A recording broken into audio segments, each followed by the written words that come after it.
single mom took bullet for biker's daughter. Next day, Hell's Angels brought her to school with pride. That's what everyone saw, but nobody knew what really happened behind the scenes.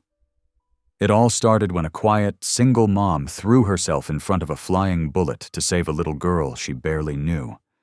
She thought her life would go back to normal.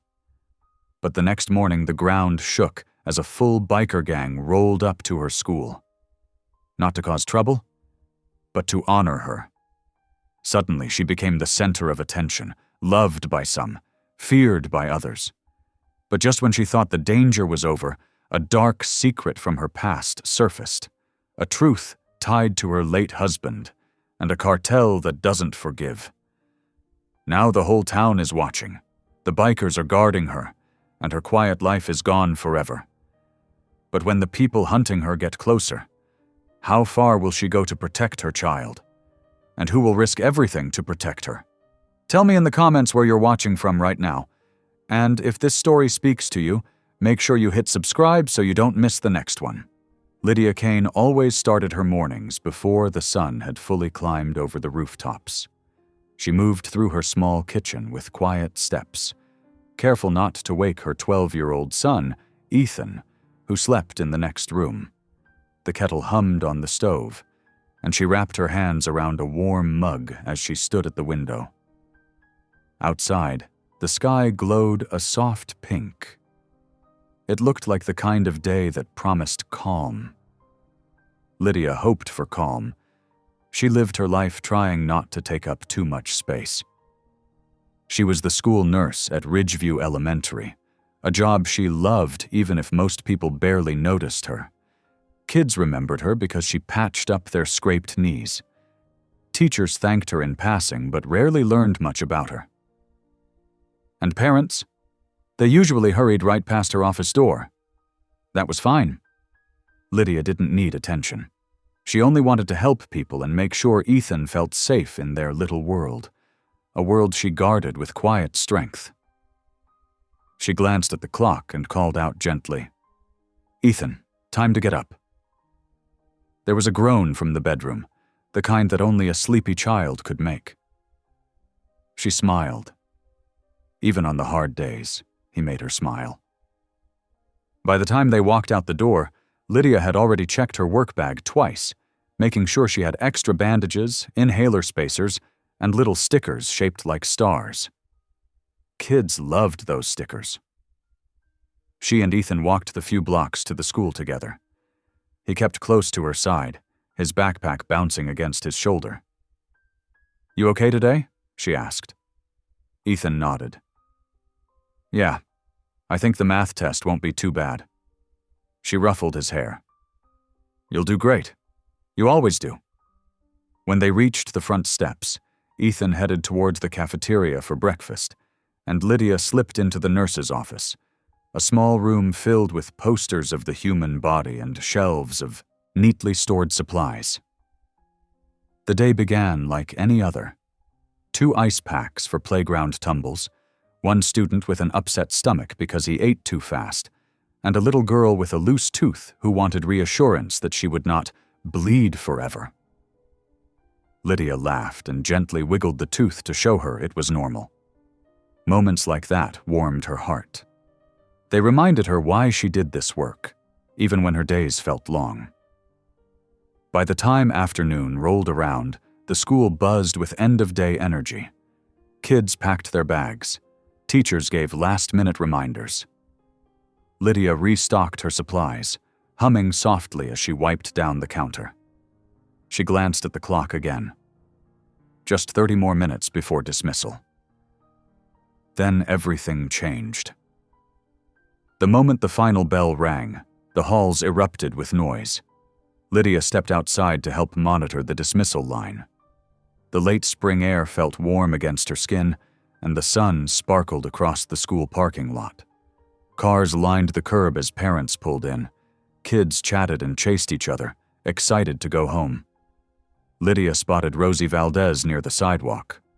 Rosie was a sweet little girl with big brown eyes and bright shoes covered in glitter. She was waving at someone across the lot.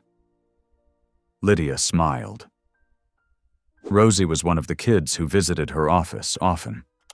Not because she was hurt, but because she liked company. Lydia turned her head for a moment to answer a teacher's question. Then a loud crack tore through the air. One gunshot, then another. Screams filled the parking lot. A black car sped past the front of the school, windows rolled down. Lydia froze only for a heartbeat. But in that heartbeat she saw Rosie standing alone, too shocked to move. Another shot fired. Without thinking, without even hearing herself shout, Lydia ran. Her shoes pounded the pavement as she sprinted toward Rosie. Time slowed so sharply it felt like she was running through water. She saw Rosie's eyes widen. She saw the silver flash of something flying through the air. Lydia threw herself forward, wrapping her arms around the little girl and turning her own body toward the gunfire. A burning sting tore across her side. Rosie screamed and clung to her shirt. The car screeched around the corner and disappeared. Teachers shouted commands. Kids ducked. Parents shouted names. Lydia hit the ground with Rosie tucked under her, gasping as pain throbbed along her ribs. She lifted her head to check the child. "Rosie, sweetheart, are you hurt?" The girl shook her head, shaking and crying. You saved me," she sobbed. Lydia pressed a hand to her own side. Warm blood seeped through her fingers. Not a deep wound, she guessed, just a graze. She'd been lucky. People rushed toward them. A teacher called out, "We need the police! Someone call 911!" Lydia kept her breathing slow and steady. She knew panic made everything worse. "Rosie, you're okay," she whispered. "I'm right here. I've got you." Their principal, pale and trembling, knelt beside her. "Lydia, oh my gosh, stay still. Help is coming." Lydia looked around at the terrified faces, at the kids who huddled together, shaking. She knew she had done the only thing she could do. She had acted on instinct. It didn't feel brave. It felt natural. Paramedics arrived and treated her quickly, confirming it was only a graze wound. They urged her to go to the hospital, but Lydia shook her head. "I need to stay with the children. They're scared." And she needed to get back to Ethan. That thought tugged at her heart like a fist. After police gathered statements, the school finally released students. Lydia spotted Ethan running toward her. He threw his arms around her waist. Mom, I saw the police! Are you okay?" She hugged him gently, ignoring the pain. "I'm okay, sweetie. Let's go home." The walk home felt heavy, her legs trembling as adrenaline faded. Ethan held her hand the whole way, glancing up at her with worry deep in his eyes. When they reached their small house, Lydia locked the door behind them and leaned against it for a moment, shaking. Ethan watched her carefully. "Mom, you took a bullet." Lydia knelt in front of him and cupped his face. "It was just a scratch, and I'd do it again if it meant keeping someone safe." He nodded, though his eyes stayed troubled. She changed into a clean shirt and made them a simple dinner, mac and cheese from a box. It wasn't fancy, but it was warm, and warm meals helped steady the heart. Ethan talked softly about school, while she forced herself to eat, though her appetite was gone. By the time dishes were washed, Lydia felt her body finally start to relax. She turned on the living room lamp and sat on the couch with a sigh. Ethan curled beside her, resting his head on her shoulder. "You're really okay?" he whispered. "Yes," she said, kissing the top of his head. "I promise." He drifted off beside her. Lydia tucked him into bed, then came back to the couch. She lay down, planning to stand up after a moment, but exhaustion washed over her. As her eyes closed, the scene replayed again.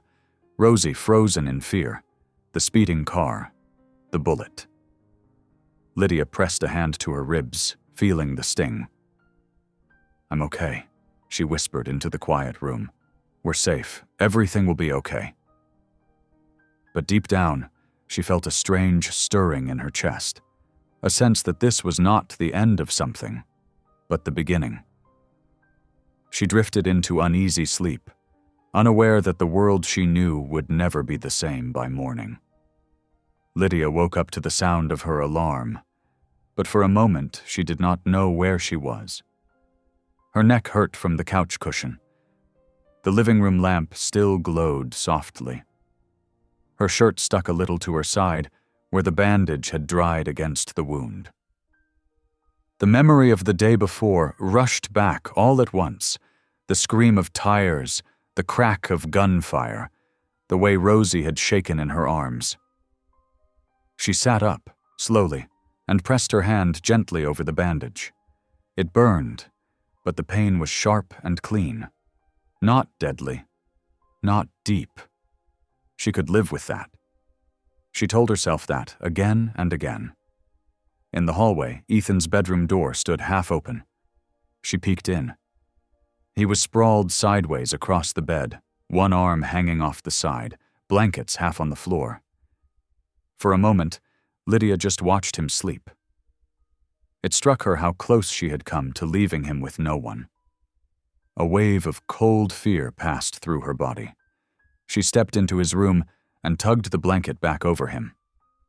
"Thank you," she whispered into the quiet, a small prayer that came out of habit and deep need.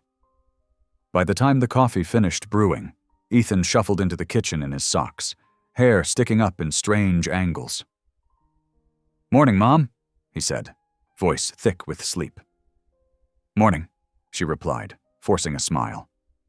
"How'd you sleep?" He yawned. "Weird dreams, but better than yesterday." She slid a bowl of cereal toward him and tried to act normal. Tried to ignore the way her hands trembled when she poured milk. "You sure you're okay to go to school?" He hesitated, then nodded. "My friends will be talking about it, right? I don't want them to think I'm scared." Lydia understood that. She also knew that going back to normal as much as they could might help. "All right," she said softly. "We'll go."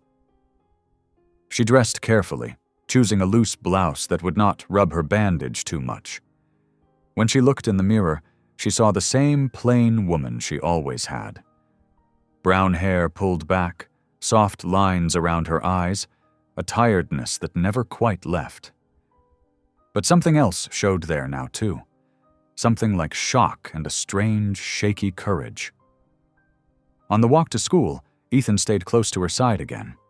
The streets looked the same, but the air felt different. Too quiet.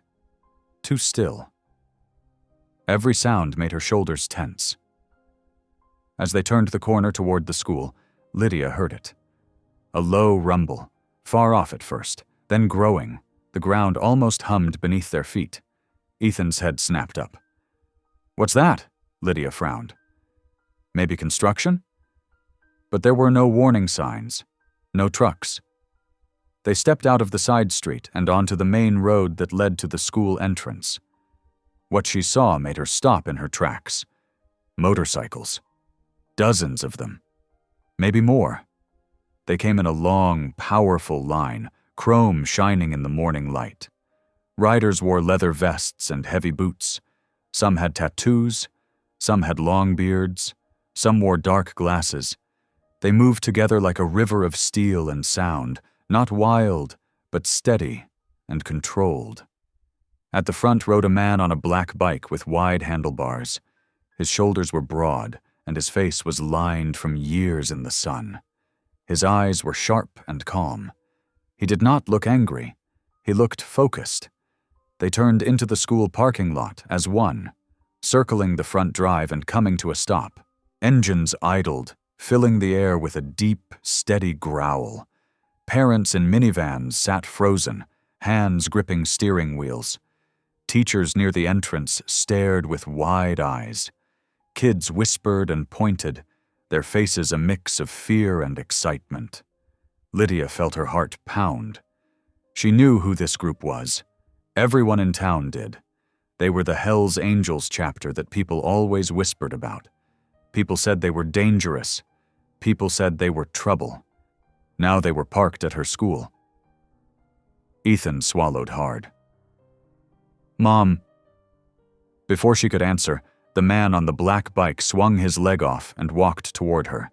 He moved with slow, sure steps, like he was used to being watched. She stepped slightly in front of Ethan without even thinking. The man stopped a few feet away. Up close, Lydia could see the silver at his temples and the small scar near his jaw.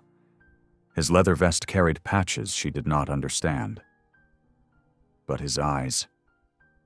His eyes were steady and clear. "You the school nurse?" he asked. His voice was deep but not rough. Calm. She nodded, throat tight. "Yes," he gave a short nod back. "You took a bullet for my little girl." Lydia blinked. "You're Rosie's father." "For my club," he added quietly. "That means you're family now." He turned his head slightly. At his signal, the rest of the bikers formed two neat lines from the sidewalk to the front doors of the school, like a living tunnel. Engines cut off one by one, leaving a heavy silence. The man gestured toward the path. "Today you don't walk in alone. Today everybody sees what you did." Lydia stared at him, shocked. "You don't have to." "Yeah," he cut in gently. "We do." She felt the eyes of half the town on her. Parents in cars were still frozen. A teacher near the door looked ready to faint.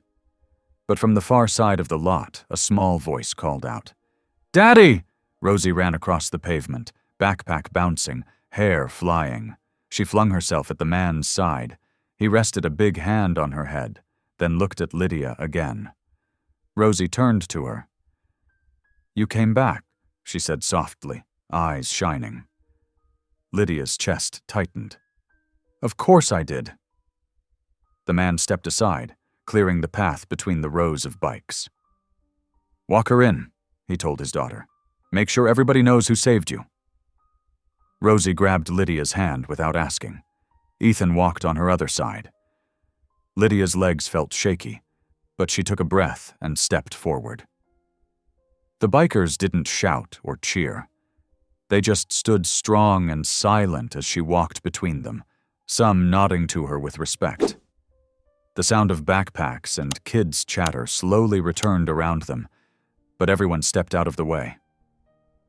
Teachers watched from the doorway, unsure if they should protest or say thank you. Inside the school, the principal met them with a forced smile and nervous eyes. "Thank you, for bringing her in safely," he said to Lydia, but his gaze kept flicking back to the parking lot. The man at the front door leaned just inside, big frame shadowing the entryway. "We'll be outside a while," he said, "just making sure things stay quiet." Lydia could tell the principal wanted to argue, but fear and confusion pinned him in place. "Well, as long as there is no disruption," he managed. The man gave a small nod, then stepped back outside. Rosie squeezed Lydia's hand one more time. "I'll see you later," she whispered. "Thank you again." Lydia watched her walk down the hall toward her classroom.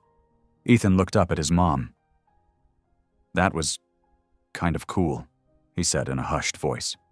She let out a shaky laugh. "Kind of terrifying," she replied. "But yeah, a little cool." The rest of the morning felt strange and heavy. Some teachers stopped by the nurse's office, pretending to check on supplies while really trying to ask about the bikers. A few said they were grateful someone was looking out for her. Others hinted that having people like that around the school might cause trouble. During her lunch break, the secretary knocked on her office door. "There's an officer here to see you," she said. "He asked for you by name." Lydia's stomach dropped. "Thank you," she said. "Send him in." A detective in plain clothes stepped inside, holding a notepad. He was in his 40s, with kind eyes and a tired face. He introduced himself as Detective Ramos, and sat in the chair across from her desk. "Ms. Kane," he began, "we spoke briefly yesterday at the scene. I wanted to follow up now that things are calmer." She nodded. "Of course." He glanced toward the window, where the line of motorcycles still stood in the parking lot. "You have quite the escort today." "I didn't ask for it," she said quickly. "They just showed up." Ramos smiled faintly. "That tracks. They're like that when someone protects one of theirs." He grew more serious then, leaning forward slightly. "I wish I was here just to say thank you," he said. "But you should know something. Yesterday's shooting wasn't random." Her fingers tightened around the pen she was holding. "I figured as much." "It was a cartel hit," he said quietly. "We've been tracking a group that has a long-standing beef with the local biker chapter. They saw an opportunity when one of the biker kids was out in the open." Lydia swallowed hard. "Rosie." "Yeah." He paused, then lowered his voice. "You stepping in front of that bullet changed the story. They planned to send a message to the bikers. Instead, they saw someone else get in the way, someone who now has a name and a face." Lydia's mouth went dry. "You mean me?" Ramos nodded. "I don't want to scare you, but I won't lie either. You're on their radar now. It doesn't mean they'll act fast, but it does mean we have to be careful." She looked down at her hands. They were trembling again. "I'm just a nurse," she whispered. "I don't understand why—" "Because you made them look weak," he said gently. "You saved a target and survived. People are talking about it. Videos are already online. You can't see it yet, but to them, you're a problem." Silence filled the small office. Lydia thought of Ethan, of their tiny house, of the way he clung to her hand that morning. "What am I supposed to do?" she asked. "We'll increase patrols near your home," Ramos said. "We'll keep a watch on the school. And those guys out there," he tipped his head toward the bikes. "They're not going anywhere for a while. They may not wear badges, but they're very motivated to keep you alive." Something like a sad smile touched his mouth. "You stepped into their war without even knowing it," he said. "Now they're going to treat you like one of their own." He stood and handed her a card with his number. "Call me if anything feels off, even a little, okay?" Lydia nodded numbly. "Okay." The rest of the school day blurred by. By dismissal, most of the bikes had left, though a few stayed near the corners of the lot, engines running. When she and Ethan walked out, one of the riders lifted 2 fingers in a respectful salute. She gave a small nod back, unsure of the rules in this strange new world. At home that evening, she made soup and grilled cheese. Comfort food.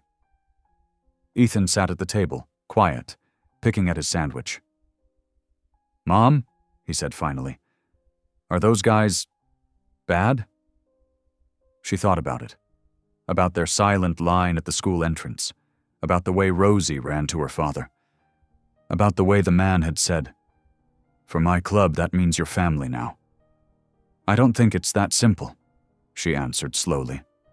"I think they've done some hard things, and I think they're also very serious about protecting people they care about." Ethan looked down. "Do they care about you?" She hesitated. "They care about Rosie," she said. "And I'm the one who kept her alive. So, yeah, I think they care." He nodded, chewing his lip. "I kind of feel safer when they're around," he admitted. "Is that weird?" "No," she said softly. "I understand." After dinner, she cleaned up the kitchen and checked the locks on the doors twice. The house felt smaller tonight, like it could not hold all the fear and questions pressing in. In her small bedroom, she sat on the edge of the bed and stared at a framed photo on the nightstand. It was of her, Ethan, and Jack at the park years ago. Jack's arm was around her shoulders, his smile wide and bright. He had always seemed bigger than life back then. Braver. stronger. "Wish you were here," she whispered to the picture. "I have no idea what to do." She lay down and turned off the light, but sleep came slow. Every time she closed her eyes, she saw that line of bikes. The sound of engines echoed in her memory. The steady gaze of Rosie's father stayed with her, and under all of it, deep and steady and unnerving, lay one new truth. She was not invisible anymore. Not to the bikers, not to the town, not to the people who wanted revenge. As the night wrapped around the small house, Lydia stared into the darkness and felt the world tilt again, just a little more. Nothing about her life was simple now, and something in her heart told her it was only the beginning. The morning after the bikers' unexpected escort felt strangely normal at first. Sunlight slipped through the curtains in soft strips, and Lydia woke to the gentle clink of Ethan pouring cereal in the kitchen. For a moment, as she stretched her aching side, she let herself pretend that yesterday's chaos, the motorcycles, the police warning, the video going viral, had been nothing more than a dream. But when she stood and felt the sting beneath her bandage, reality returned like a slow, heavy wave. She walked into the kitchen and found Ethan sitting at the table, swinging his feet under the chair. He looked up with a small smile. "Morning, Mom." "Morning," she said, smoothing his hair. "Sleep okay?" "Yeah, I didn't have any weird dreams this time." He paused, his gaze shifting. "Do you think those guys will come back today?" Her stomach tightened. "I don't know, I hope not. It caused enough of a scene yesterday." Ethan nodded slowly, but she could tell he didn't mind the scene as much as she did. Something about the bikers had made him feel strangely safe. Lydia poured herself a small bowl of cereal and sat across from him, trying to put on a calm face for his sake. She still had to go to school. Kids needed her. Rosie needed her. And pretending nothing had changed felt better than admitting everything had. At the school, the first hour passed quietly. Teachers stopped by her office with nervous smiles, asking vague questions about her visitors, but she avoided giving real answers. The fewer details she shared, the safer she felt. She spent most of the morning cleaning her supply cabinet, organizing bandages into neat stacks, and wiping surfaces that didn't need wiping. Around noon, she stepped into the hallway to grab lunch from the staff room, but a voice behind her made her pause. "Ma'am." She turned. Standing near the office window was Rosie's father, the man from the black bike. Her breath caught. "Oh, I didn't expect to see you here today." He nodded once, slow and steady. "Didn't want to spook anybody with a full escort again. Thought we kept the noise down well enough." Lydia wasn't sure what to say. His presence filled the hallway in a quiet, heavy way. Not threatening, just large. Solid, like a wall that could move and talk. He added, "Figured we should talk." She hesitated. "About what?" "Something you need to know." He glanced toward the side exit. "Can we step outside for a minute? Somewhere quiet?" Her heart pounded.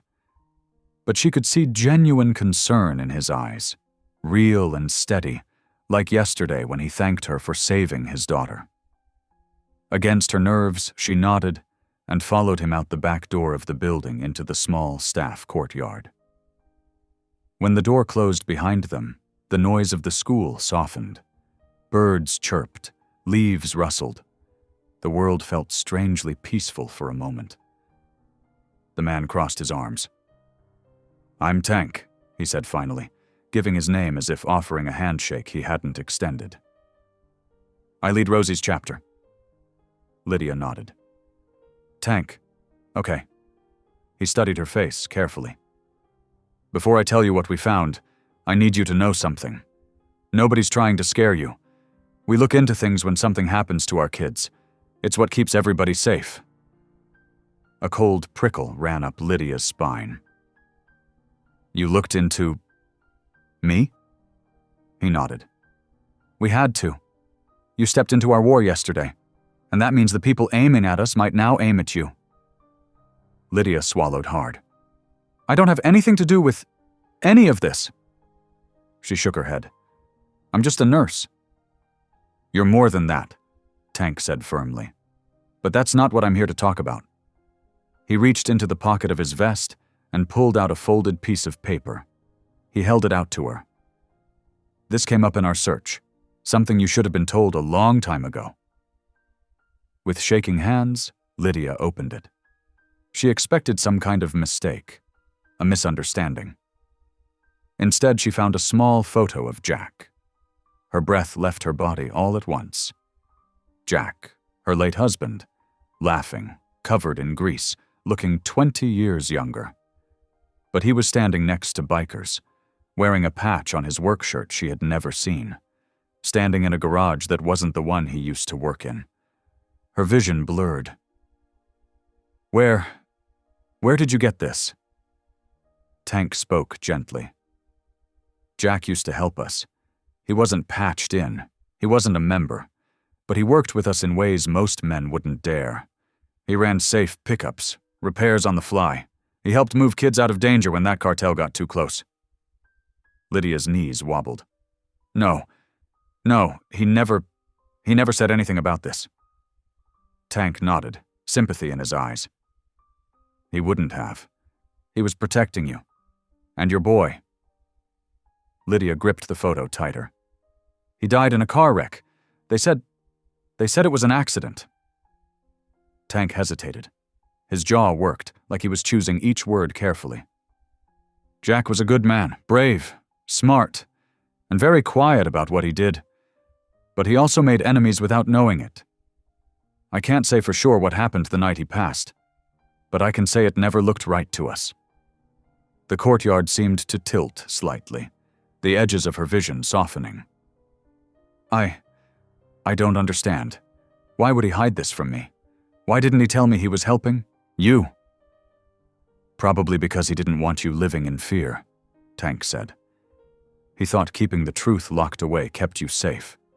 But now, the past is catching up, and you deserve to know why they might look your way again. Lydia pressed the heel of her hand to her forehead. Tears burned behind her eyes. Oh, Jack, why didn't you tell me? She swallowed around a tightness in her throat. I would have stood with you. Tank's voice softened. He knew that. That's probably why he didn't tell you. Lydia let out a quiet, shaky breath. The truth wrapped itself around her heart, squeezing slowly. She had always thought of Jack as calm, quiet, steady. A man who fixed cars and laughed at old sitcoms and kissed her forehead when she worried too much. She never imagined him facing danger in the shadows of their town. Never imagined him risking anything more than scraped knuckles and long hours. She looked down at the photo again. Jack smiling, strong, standing tall. How long did he work with you? She asked softly. A few years, Tank said. Long enough that the people you saved Rosie from yesterday, they knew his name. Lydia's stomach flipped. So they might look at me and think that you know things. Tank finished for her. Even though you don't, that's the problem. She stared at the ground. What do I do now? Tank took a small step closer, still giving her space. You let us help. You let us do what Jack once did for us. He paused. You let us protect what mattered to him most. A tear slipped down her cheek. She wiped it quickly, embarrassed. I can't get pulled into something dangerous. I have Ethan. I have a job. You have a target on your back, Tank said, not unkindly, and that target isn't going away on its own. Lydia covered her mouth with her hand, trying to breathe evenly. Everything inside her felt like it was spinning. Jack's secret, the biker's loyalty, the danger she never asked for. Tank continued quietly. Your husband was a hero. You should know that. And what you did for Rosie? That made you one too. You think you're just a nurse, but I'm telling you, Jack saw something in you long before yesterday. He trusted you to raise that boy. He trusted you to keep going if something happened to him. His words felt like a warm, heavy blanket draped over her shaking shoulders. Finally, Lydia whispered, I don't feel like a hero. Tank gave a faint, knowing smile. Heroes never do. She folded the photo carefully and tucked it into her pocket. The movement grounded her just enough to breathe again. The bell for the next class rang faintly from inside the school. Tank took a small step back. I won't keep you, but I needed you to have the truth. Lydia nodded slowly. Thank you. I don't know what I'm supposed to do with all of this yet. You don't need to know today, he replied. Just don't carry it alone. Before she could respond, the courtyard door opened, and Rosie peeked out, backpack half-zipped, eyes bright. Daddy, Miss Nurse Lady, are you talking out here? Tank's expression softened at the sight of his daughter. Go on, he told Lydia. Kids always come first. Lydia managed a small smile. Yes, they do. She walked back to the door with Rosie, who hugged her around the waist with small arms. Lydia's heart ached with tenderness and fear at the same time. Inside the building, as Rosie skipped down the hall, Lydia pressed a hand to her pocket, feeling the outline of Jack's photo. Her husband had lived a life she never knew. The bikers had watched over her long before she watched over their child. And now she was tied to a world she did not choose, but could no longer escape. As she returned to her nurse's office, heart heavy and mind spinning, she whispered to herself, What else did you hide from me, Jack? Lydia spent the rest of the day moving like someone half awake, drifting through her tasks with a mind too crowded to settle on anything for long. She checked temperatures, handed out bandages, and wrote notes to teachers, but every quiet moment led her thoughts back to the folded photograph in her pocket. Jack beside bikers, Jack wearing a patch, Jack doing something brave and dangerous while she had believed he was simply working overtime at the shop. Once the final bell rang and children poured into hallways, Lydia leaned against her office counter, gripping it with both hands, as if steadying herself against an invisible storm. She still had work to do, papers to file, a cabinet to lock. But she could not shake the strange heaviness in her chest, the feeling that she was walking towards something far bigger than she understood. A knock came at her open door. Ms. Kane? The secretary said. The detectives asked if you could come to the conference room for a few minutes. Her stomach dropped. Now? Yes, they said it won't take long. Lydia forced a nod and followed her through the hall. Students brushed past her in a flurry of backpacks and sneakers, chattering about homework and snacks and weekend plans. Their voices felt far away, like echoes bouncing from the end of a tunnel. The conference room door was propped open. Two detectives, Ramos and a younger man with sharp eyes, stood beside the long table. Papers were spread out, along with a laptop showing paused footage from school security cameras. Ramos gestured her inside. Thank you for coming on short notice. I figured it was something important, Lydia said, trying to ignore how her hands trembled. Ramos shut the door gently behind her. We wanted to speak with you after reviewing more of yesterday's incident. There are things you need to know. The younger detective clicked the laptop, playing the footage. It showed the black car speeding past the school, windows down, muzzle flashes sparking. The video paused again just as Lydia lunged toward Rosie. Yesterday, Ramos began, we told you it was cartel-related, but we now have confirmation that the same group posted online about the incident late last night. Lydia swallowed. Posted about me? Ramos nodded. About the woman who got in the way, their words. Their chatter suggests they didn't expect you to survive.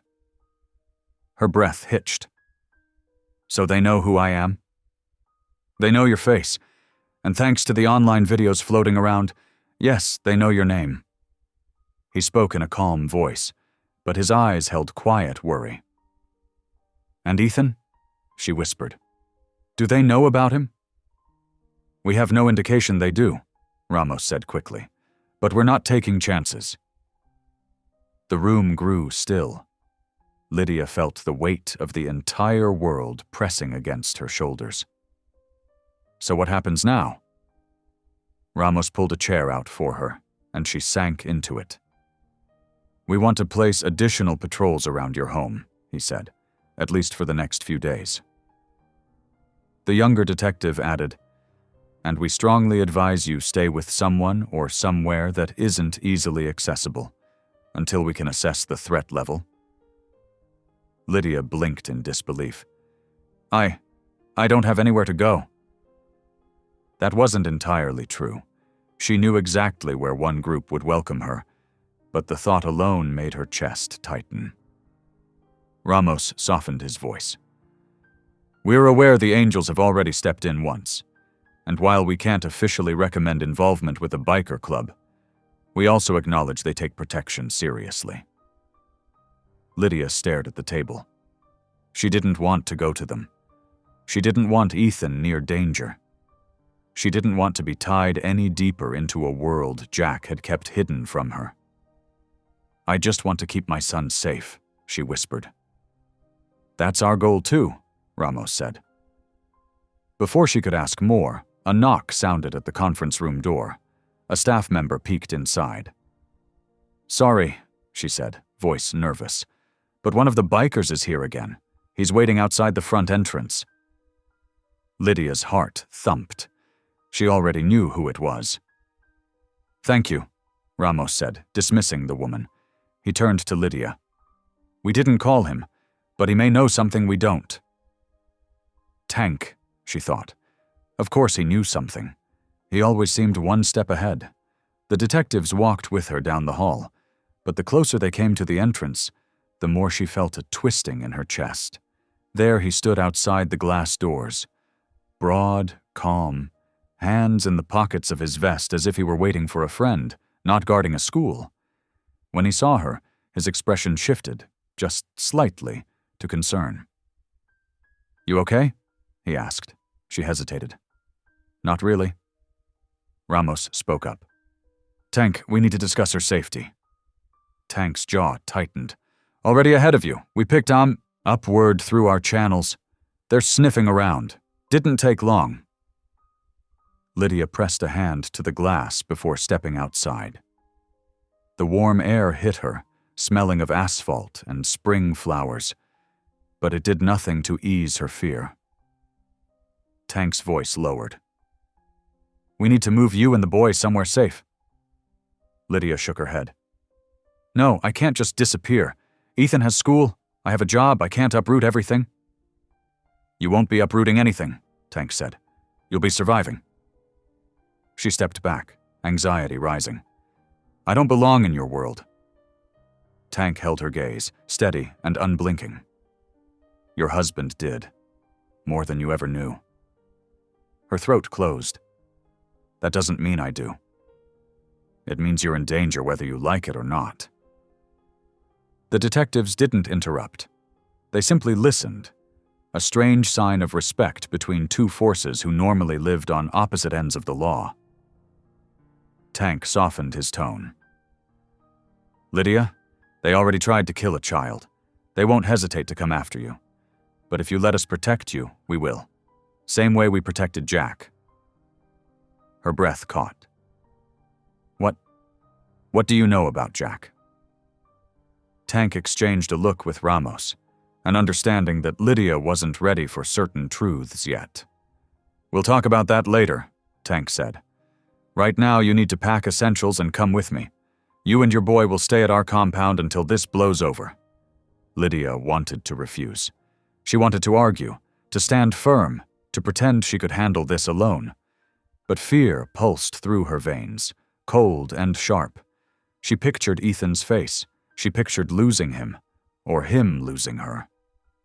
She whispered, "I'm scared." Tank nodded once. "Good. Fear keeps you smart, but you're not alone." Ramos stepped forward. "We'll support the relocation. Better than leaving you in a house they could find." Lydia's resolve crumbled. Her shoulders shook. "Okay," she said quietly. "Okay. If it keeps Ethan safe, we'll go." Tank's voice gentled. "Go home. Pack what you need. I'll bring a small team in an hour." The school day ended shortly after, but Lydia didn't stay. She pulled Ethan from his last class early, gently telling him they had to leave. His eyes widened with worry, but he didn't argue. At home, she moved like someone in a daze. She packed clothes, toiletries, Ethan's homework folder, and the framed picture of Jack. Ethan helped silently, sensing the weight of the moment. "Mom," he whispered as he zipped his backpack, "are we going to be okay?" Lydia knelt and pulled him into her arms. "Yes," she said, choosing strength she didn't feel. "Because we're staying together. That's what matters." Before he could ask more, the distant rumble of multiple engines carried through the open window. The sound grew louder, slow, steady, controlled. Tank had arrived. Ethan ran to the window. "They're here!" Lydia gathered their bags and stepped outside. Several motorcycles lined the street, but not in a showy crowd, just enough to guard, enough to move quietly. 2 SUVs were parked behind them. Tank approached her. "You ready?" "No," she admitted. "But I'm coming anyway." He gave a small, approving nod. "That's courage. Let's go." Ethan stuck close to her side as they climbed into the SUV. Lydia took one last look at their little house, small, warm, full of memories, and wondered when they would return. If they would return. As the vehicle pulled away, Tank's bike rumbled beside them, steady as a clock. More riders took positions front and back, creating a protective barrier on all sides. Only when they turned onto the open highway did Lydia truly understand. Her quiet, invisible life was over. She was stepping into Jack's world now. A world that had been waiting for her, whether she wanted it or not. The ride to the compound took nearly 40 minutes, though Lydia could barely track time as the SUV rolled down the long stretch of road that led farther from town, farther from the familiar, and deeper into a part of the county she had only heard whispered about. Ethan sat pressed against her side, clutching his backpack like a shield. The hum of engines surrounded them, steady, protective, almost comforting in a strange way. Each time Lydia looked out the window, she saw the same line of riders keeping pace with Tank at the lead, their formation tight and deliberate. "You doing okay back there?" the driver asked gently. He was a younger biker with sandy hair, no older than mid-20s, and his tone was surprisingly calm. Lydia managed a small nod. "Just adjusting." "That makes sense," he said. "It's a lot, but you're safe with us. Tank doesn't take chances with people he respects." Respect. The idea felt foreign. She wasn't sure she deserved that word, not from men who lived lives so different from hers. Yet here they were, treating her like someone worth protecting. Ethan whispered, "Are we really going to live with bikers?" "We're just staying for a little while," she told him softly. "Just until everything settles down." He stared forward, uncertain but trusting her. She hoped she was truly doing the right thing. She hoped she hadn't dragged him into danger by agreeing to this. As they turned off the main road, gravel crackled under the tires. Ahead stood a tall wooden gate reinforced with steel bars. 2 guards, men in jeans and leather vests, stepped forward. One pressed a button on a mounted panel, and the gate slowly swung open. The compound lay beyond like a small hidden town. Cabins lined the dirt paths, their porches lit by string lights. A large garage stood near the center, bikes parked neatly inside. Children played in the open field, tossing a football and laughing. Smoke drifted from a communal fire pit, where several women stirred large pots. The air smelled of barbecue, pine, and engine oil mixed together. This wasn't the dark, dangerous place she imagined. It looked lived in, loved, protected. Tank pulled ahead and cut the engine of his bike before walking toward their SUV. Lydia stepped out, holding Ethan's hand tight. This time her fear did not come in sharp spikes. It settled over her like a cautious blanket, heavy, but not suffocating. Tank motioned toward the nearest cabin. "We set you two up here. It's one of the guest places.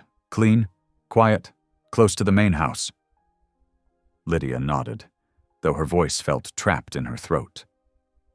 The cabin looked simple and warm. Wooden porch, 2 rocking chairs, curtains drawn neatly in the windows. As they approached, 2 women walked over. One was tall and lean with a long braid and gentle eyes, Sparrow. The other was shorter, rounder, and carried herself with bright, friendly energy, Donna. Sparrow stepped forward first. "You must be Lydia," she said, offering a warm smile. "We heard what you did for Rosie. That was something brave." Donna added, "Really brave, and stupid, but mostly brave." She laughed, and though her tone was teasing, her eyes glowed with affection. "I'm Donna. If you need anything, food, blankets, a place to breathe, I'm your girl. Seriously, anything." Their kindness hit Lydia harder than fear had. Her throat tightened, and she fought the urge to cry. "Thank you," she managed. "I don't know what to say." "You don't have to say anything," Sparrow replied. "Just settle in. We'll help with the rest." Inside, the cabin looked like a cozy rental cottage. 2 bedrooms, a small sofa, a tiny table, and a kitchenette. Everything smelled of fresh linen and wood polish. A basket of toiletries sat on the counter, wrapped in a bow. Ethan dropped his backpack on the bed closest to the window and bounced lightly on the mattress. "It's soft," he said with surprised excitement. Lydia let out a breath she didn't realize she was holding. Tank stepped into the doorway but did not enter, respecting the boundary. "We've got shifts set up," he told her. "No one gets in or out without us knowing. You'll hear engines at night, that's normal. Don't worry about it." Lydia nodded. "Tank, thank you." "For what?" he asked. "For helping us. For all of this." He shrugged one shoulder. "You helped my kid first." Then he tipped his head and walked off, leaving her with the 2 women who seemed determined to make her feel at home. The next few hours passed gently. Sparrow helped Lydia put away clothes, showing where extra blankets were stored. She explained that the compound had rules: curfew at 10, alarms tested every night, and no wandering near the outer fences after dark. Donna brought a plate of warm cornbread and chicken stew. Ethan devoured his portion so fast, Donna laughed and brought him seconds. "We'll fatten you up. In no time," she teased. Lydia felt herself soften with every bite, with every act of kindness, with every moment that made the place feel less like a hideout and more like a refuge. After dinner, she stepped outside onto the small porch. A soft breeze rustled the trees. In the distance, bikers talked quietly near the fire pit. Children played tag between cabins. A man repaired a motorcycle under string lights. Someone's radio played an old country song. Ethan came out beside her. "Mom," he said quietly, "I think I like it here." She ruffled his hair. "I'm glad, but remember, this is just temporary." "I know," he said, "but it feels safe." That word eased something inside her. Maybe it was okay to feel safe here, even if she didn't fully understand how or why. Sparrow approached with 2 mugs of hot cocoa, handing one to Lydia and one to Ethan. "Couldn't sleep my first few nights either," she said kindly. "That helps." Lydia held the warm mug and breathed out slowly. "How do you all do this?" she asked. "Live like this, I mean. With danger so close all the time?" Sparrow leaned against the railing. "Danger's in the world whether we choose it or not. But here, at least we face it together. That makes all the difference." The simplicity of her words soothed Lydia. Community, support, togetherness, things she had longed for without ever daring to name. Donna joined them on the porch steps, lighting a citronella candle to keep mosquitoes away. She chatted about nothing too serious: recipes, kids, funny club stories. Her bubbly presence made Lydia laugh for the first time since the shooting. When Ethan grew sleepy, she tucked him into the cabin's soft bed. He drifted off quickly, comforted by warmth, food, and safety. Outside, the moon rose high. Bikers rotated patrols, engines humming softly like distant thunder. Lydia sat alone on the porch, fingers wrapped around her cocoa mug, staring at the stars. This place wasn't what she expected. Not wild.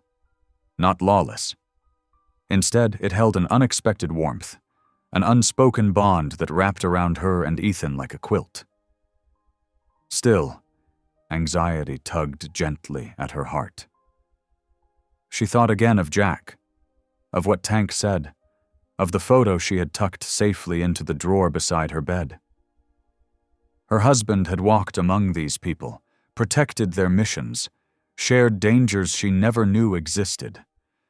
And now she was part of that world too, whether she chose it or not. The porch boards creaked softly. She glanced up to see Tank walking her way, hands in his pockets. "Everything settling okay?" he asked. She nodded. "Better than expected. They're kind, all of them." "They know loss," Tank said quietly. "People who know loss treat others different." Lydia swallowed. "Tank, did Jack really help you? Was he brave, like you said?" Tank looked out at the compound, eyes distant. "Jack had a quiet courage, the kind I trust more than loud courage. He did more for us than you'll ever know." Her heart pulled tight. "Why didn't he tell me?" "Maybe because he wanted you to stay soft," Tank said, not hardened by the world he had to face.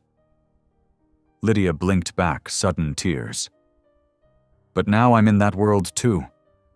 Tank's voice gentled. "You won't face it alone." They stood together in comfortable silence, the moon glowing above them.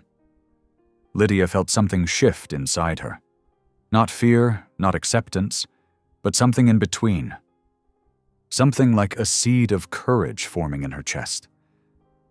Finally, she whispered, "Thank you for keeping us safe." Tank nodded once. "Always." As he walked away to join the patrol rotation, Lydia watched him go, her heart steadier than it had been in days. She stepped back inside the cabin, closing the door behind her with a soft click. For the first time since the shooting, Lydia Kane fell asleep without trembling. And even though she didn't yet understand the path ahead, she knew one thing for certain. She and Ethan were not alone anymore. They were protected, sheltered, watched over. In the strangest, most unlikely place, they had found a safe haven. The next few days moved gently, like soft waves brushing the shore. Lydia woke each morning to the smell of frying bacon drifting from the communal kitchen and the low hum of early patrols rolling out through the front gate. The steady routine calmed her nerves more than she expected. She had feared the compound would feel harsh or loud, but instead it felt almost peaceful. Ethan adjusted even faster. On the second morning, he followed Colt, the teenage boy who had struck a quick friendship with him, to the garage. Lydia watched from the porch as Colt showed Ethan how to hold a wrench, how to tighten a bolt just right. Ethan's shoulders loosened, and his shy smile grew a little bigger each hour. Seeing him happy again warmed her heart. Inside the compound, Lydia kept busy too. Sparrow taught her how to fold blankets the way the club preferred, tight and neat, and Donna pulled her into the kitchen to help chop vegetables for dinner. Every person she met showed a different kind of kindness, simple, direct, and without expectation. She found herself settling in more than she meant to. One afternoon, Tank approached her as she sat at the long picnic table sorting medical supplies she planned to donate to the club's small first aid shed. He placed a dusty cardboard box in front of her. "This belonged to Jack," he said. "He left it with us a long time ago." Lydia froze. Her breath caught in her throat as she slowly lifted the lid. Inside lay old journals, faded photos, and a few small tools she recognized from Jack's shop. Her fingers trembled as she picked up a letter addressed to her, but sealed, never opened, never delivered. Why didn't I know about this?" she whispered. Tank's voice softened. "He said to give it to you only if you ever needed us." She looked down at the handwriting, her heart tightening. So he knew a day like this could come? "Maybe not exactly," Tank replied, "but he knew life can turn fast, and he trusted you to be stronger than you think." Lydia's eyes burned as she set the letter back inside. She had thought she knew Jack completely, but now it felt like she was meeting a different side of him, one brave and daring, one he kept hidden to protect her. That night, as she tucked Ethan into bed, he whispered, "Mom, I like it here. I feel safe." She brushed his hair back gently. "I do too," she admitted softly. But as she lay in bed later, holding Jack's old letter to her chest, Lydia wondered if feeling safe was enough, or if the past was about to break open even wider. On Monday morning, Lydia woke before sunrise, her nerves humming in a way she couldn't quiet. The compound felt calm, but her stomach twisted with worry about returning to school. She dressed slowly, checked on Ethan, and stepped onto the porch, where the cool morning air brushed her face. Colt and 2 other bikers were already warming up their bikes for escort duty. Nothing dramatic, just a quiet ride to make sure she and Ethan got to school safely. Tank gave her a brief nod from across the lot, approval and reassurance wrapped into one silent gesture. The ride back into town felt different than the day she arrived at the compound. This time, Lydia noticed how people stared as the small escort followed her car. She tried to sit tall, to pretend the attention didn't bother her, but her hand stayed tight on the steering wheel. Ethan sat in the passenger seat, hugging his backpack. "You okay, Mom?" he asked. "I'm fine," she answered, though the words felt thin. "We'll just get through today." Once they reached the school, the bikers parked at the far end of the lot, trying not to draw attention. But even from that distance, parents whispered and pointed. Lydia kept her head down and walked Ethan to the entrance, giving him a soft smile before he headed to class. Inside, things only grew harder. Teachers who usually greeted her warmly now shifted uncomfortably, offering tight smiles or avoiding her entirely. A few parents waiting in the hall pulled their children closer when she passed.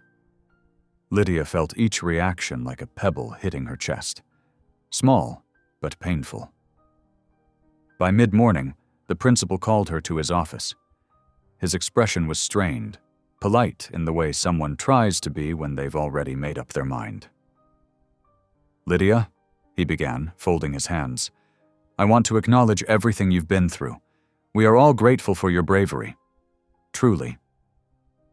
She braced herself. "But," he cleared his throat. Several parents have expressed concerns about your association with that motorcycle group. They worry about the environment it creates around the school. The board thinks it may be best if you take a temporary leave. Lydia's heart dropped.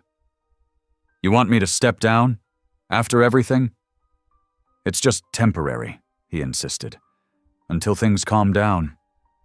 She left the office, fighting tears. By the time she reached the parking lot after school, the escort was waiting again. Ethan walked beside her quietly, sensing her sadness. Back at the compound that evening, she finally told Tank and the others. Donna hugged her tightly. Sparrow squeezed her shoulder. Tank looked at her with steady eyes and said just one thing. You didn't lose your place in the world today, Lydia. You only found out who never deserved you. His words steadied her, but could not erase the ache inside her chest. 2 days after the school board pushed Lydia on to leave, the compound felt different. Not colder, just quieter around her. People treated her gently, offering smiles, meals, and company, but the sting of rejection still clung to her skin like dust she couldn't shake off. She sat on the porch that morning, watching Ethan and Colt toss a ball back and forth, trying to remind herself that she still had purpose, still had value, still mattered here. Around noon, Sparrow called her outside. Come with me, she said, eyes bright with a secret. Lydia followed her to the main gate and froze. Hundreds of bikes lined the open road. Not just the Angels, other clubs, veterans groups, independent riders, all gathered in a powerful, rumbling sea of engines and chrome. Banners hung from handlebars with handwritten messages. Thank you, nurse. Bravery looks like you. You saved a child. We ride for you. Lydia's breath caught. What is this? Tank stepped forward, helmet under his arm. This is gratitude, he said simply. You deserved better than what the board gave you, so we're showing you what real appreciation looks like. When he offered her the back seat of his bike, she hesitated, but only for a moment. She climbed on, and he steadied her with a quiet nod. The convoy rolled through town in a long, pounding wave. People came out of shops and houses, staring in awe. Some clapped, some recorded. Some simply pressed hands to their hearts as the procession passed. Lydia felt tears stream down her cheeks, carried away by the wind. For the first time since the shooting, she felt seen for something good. Not feared, not judged. But as the ride ended and the crowd began to disperse, a phone alert buzzed through Tank's pocket.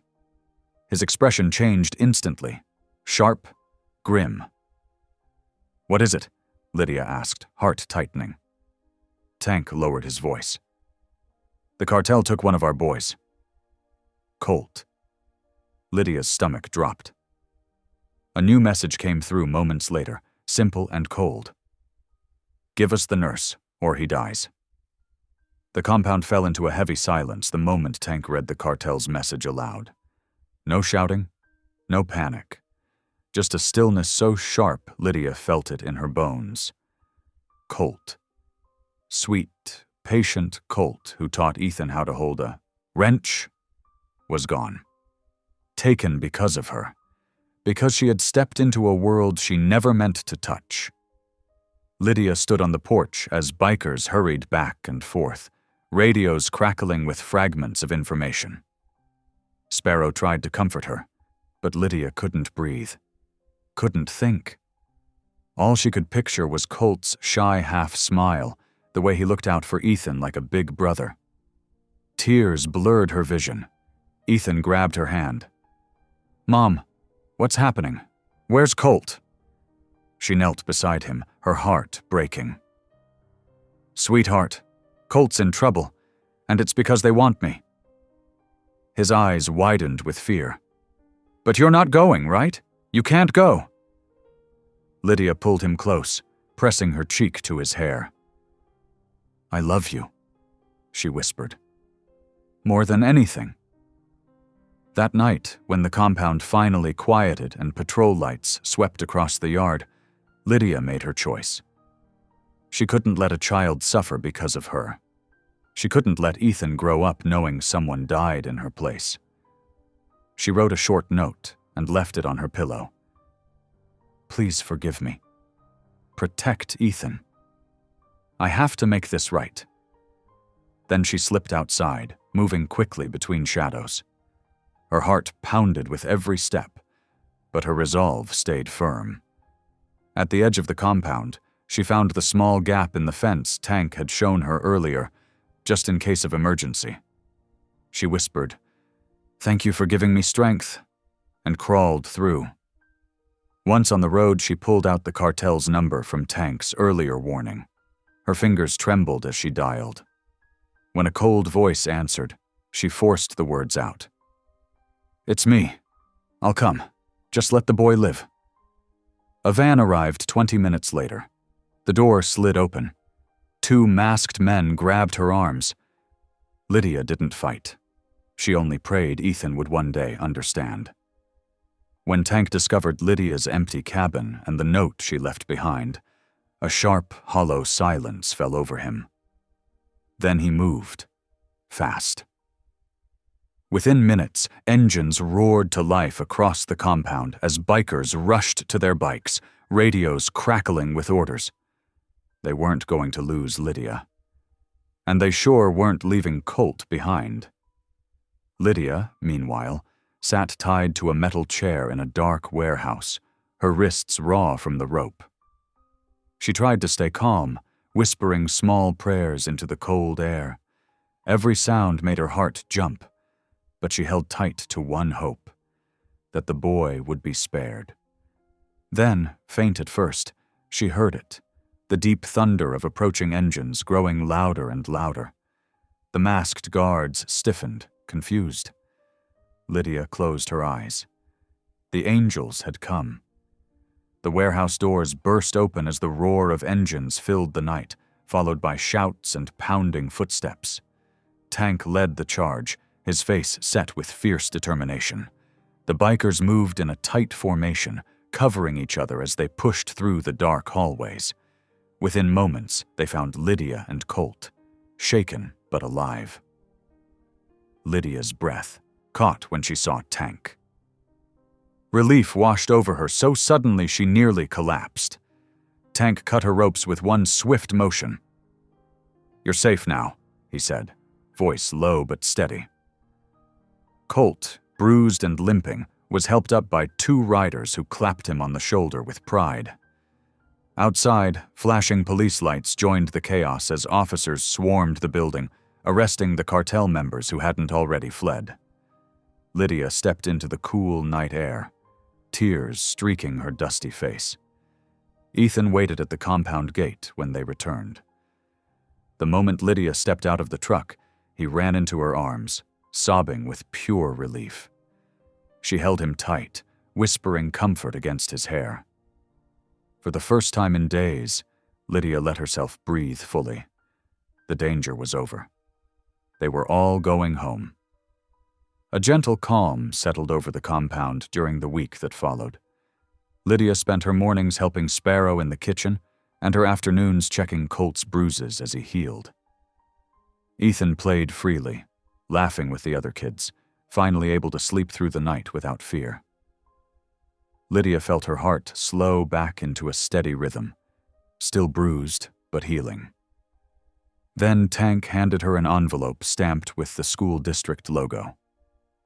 Lydia expected the worst, but when she opened it, she found something she never thought she'd see: an apology. The board admitted they acted unfairly and asked her to return as the school nurse. Tears gathered in her eyes. For the first time in days, hope felt real again. When she and Ethan packed their bags, the entire compound gathered to see them off. Sparrow hugged her. Donna pushed a basket of muffins into her arms, and Colt promised Ethan he'd save him a seat in the garage any time he visited. Tank approached last. "You ever need us, he said quietly. "We're here." Lydia nodded. "Thank you. For everything." The next morning she walked Ethan toward the school, expecting a normal day. But as they rounded the corner, the ground vibrated beneath their feet. A long line of motorcycles waited at the entrance, clean, shining, lined up with pride. Not loud, not wild, just present. A banner hung from one bike. "Thank you, hero." Ethan squeezed her hand. "Mom, they're here for you." Lydia smiled softly. "They're here with me." And as she stepped through the school doors, she felt stronger, braver, no longer invisible. She had become the woman who wouldn't break. If this story made you pause, reflect, or even smile, don't forget to subscribe. I post daily, and the next story might be exactly what you need to hear.